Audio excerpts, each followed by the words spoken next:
Does work feel like a prison to you?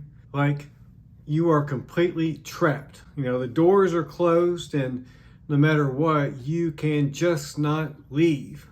Well, that's what I want to talk to you a little bit about today. That feeling about being trapped at work. And this one is inspired by someone who watches these videos. And first of all, thank you to everyone who watches, who gives me those thumbs up and leaves comments. You really help the channel a lot, and I appreciate you. This week, I especially appreciate Gizmo. And Gizmo left a comment that inspired me to make this video for you, Gizmo, and for everyone else who has the same feelings that you have. So I'm gonna read to you what Gizmo wrote. My financial planner says that I have enough FU-FI money, but I can't make the jump. I hate going to work every day and I want to stop, but I am just too afraid to make the leap. I wouldn't hate it if my company had a reduction of force, but I don't think that will come anytime soon. Sometimes having enough just isn't enough. Gizmo, I am with you, and I know the majority of people are with you as well.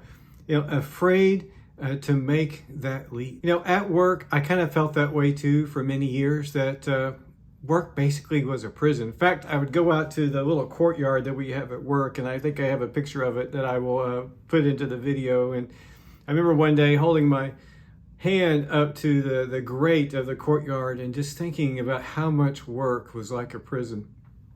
And often when I think about this, I think of the movie, one of my favorite movies that I've watched many times, and I know many of you probably have as well, The Shawshank Redemption. Have you seen this movie? Have you seen it a few times like someone like me? Well, if you have, and even if you haven't, let me give you just a quick refresher of what happens. Andy Dufresne gets into prison and he is serving 2 life sentences for murdering his wife and her lover. And turns out later he didn't actually do it. And in this movie, which has so much meaning when you think about it as far as work, Andy experiences some horrible, horrible things that first couple of years. One day, he goes to Red, his friend, and he asks Red, can you get me a small hammer, a rock hammer? And Red's confused, you know, like, why would you want something like this? And he explains about what the rock hammer would be used. And Red's concerned that that hammer may be used to tunnel to get out of the prison. And when he sees it, he laughs, thinking it would take hundreds of years for someone to tunnel out with something like this.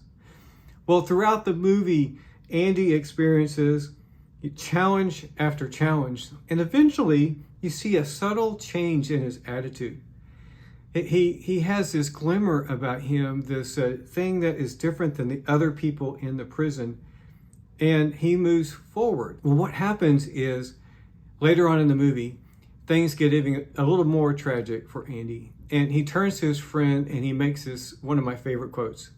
He says, it comes down to a simple choice. You have to get busy living or get busy dying. Big moment in that movie. You know, it's the same in our work lives. Fear can hold you prisoner. And most of us, fear is doing that.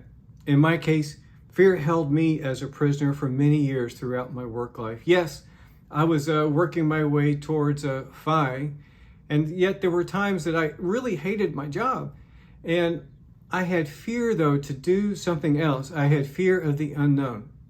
You know, what happened if I left this job and I'm unsuccessful at the new one?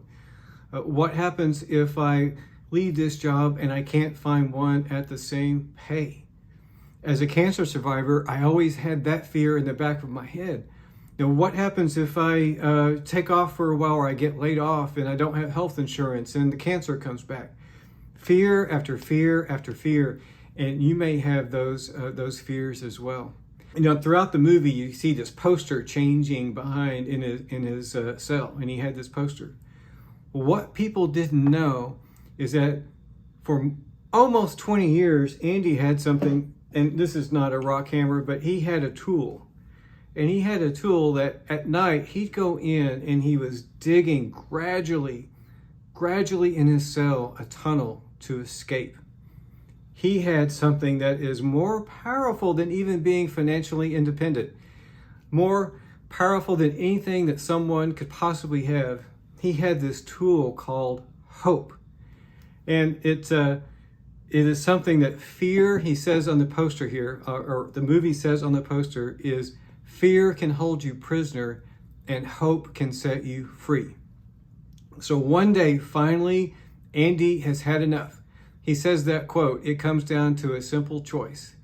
And he chooses to start living. So Andy gets through that hole and he crawls through it. And then he falls down on the other side and you see him with this rock where he bangs this pipe and the pipe bursts and it's sewer. And he crawls through all that sewer to escape to the other side. And then there is the most incredible scene in the whole movie with the arms wide and rain falling and all that filth. It completely washes him off. Going back to my work life, I thought of that imagery of Andy crawling through that pipe and all that crap. And it made me think about work. All the things that I had to crawl through for work. And I didn't have a poster of Raquel Welch, but I did have my Post-it note that I talk about in another video with my retirement goal date. And as I thought about the crap that I was crawling through, sometimes I would look at that poster, that Post-it note, and know that behind it, I was using the tool of financial independence and my saving in order to dig through that wall and create that hole that was going to help me escape. In the commentary of it, towards the end of the movie, Andy walks off.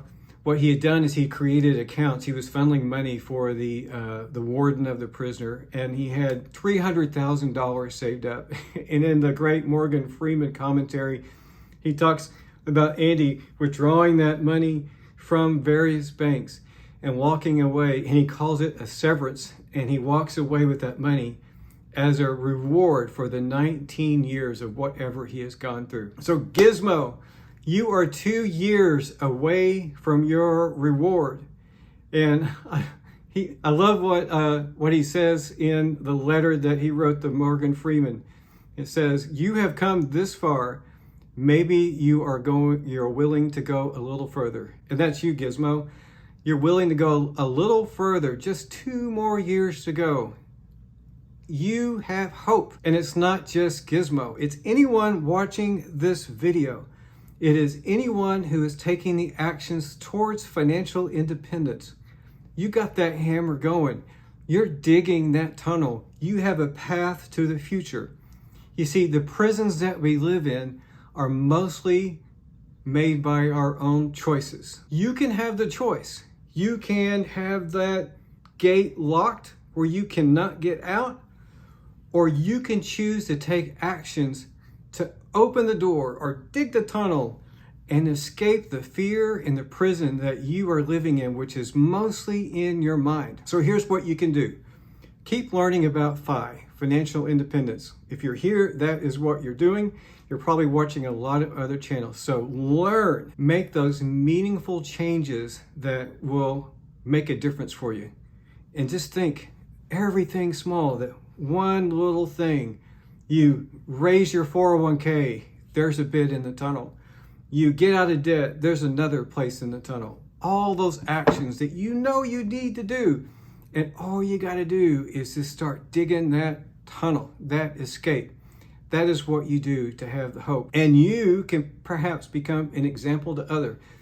The internet is full of people like me who just, in my particular case, I'm like, it was so easy to dig this tunnel. It just took a lot of time.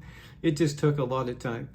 And you can do it too. Another action, hey, subscribe to David in Progress. And let's take this journey together like Gizmo is with me. If you get to the end of the movie, what was Andy's dream? You know, the boat on the beach. And I love the way it ends with Morgan Freeman walking along that beach and greeting Andy and the smile on his face as they come together to have that final dream of what they did after escaping. I've escaped. I'm living my dream. My wife and I are traveling. We're doing great things. We have some obstacles yet to uncover, but we did it. We escaped. And I know that you can too. So I want to hear from you. I want some comments, and I'd love to have some conversation with you. You know, what is your dream? What is your boat on the beach, or whatever it is that is your powerful why to get you out of this prison? I would absolutely love to hear from you. And Gizmo, thank you so much for the comment. Thank you for following my channel. Thank you for being part of this. And the same for the rest of you. Hope is the greatest thing.